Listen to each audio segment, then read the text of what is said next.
हम शोभा पांडे। आज हम बहुत सुंदर प्यारा सा आप लोग के सुनाए जात बानी हल्दी गीत। तो हल्दी गीत बहुत सुंदर प्यारा सा बा, आप लोग जरूर सुनी जा। अच्छा लगी लाइक सब्सक्राइब करब जा और कमेंट में बताइब जा कैसा लागल। कि पापा पैसा लेके हरदी चढ़ावे आ जाओ। पापा पैसा लेके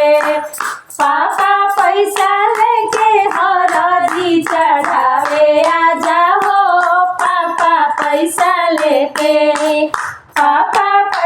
लेके हरदी चढ़ावे आ जाओ।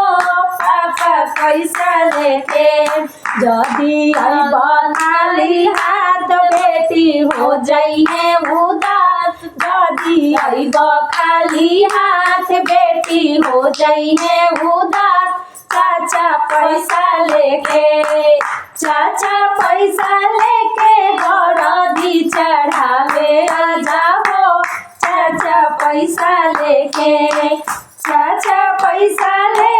हरदी चढ़ावे आ जाओ। चाचा पैसा लेके जदी अइबा खाली हाथ बेटी हो जाइए उदास। जदी अइबा खाली हाथ बेटी हो जाइए उदास। भैया पैसा लेके हरदी चढ़ावे आ जाओ।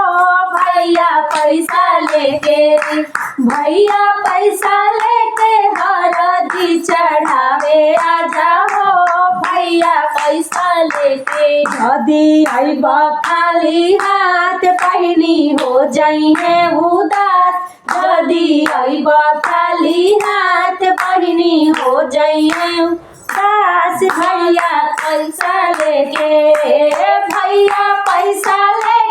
हरदी चढ़ावे आ जाओ। भैया पैसा लेके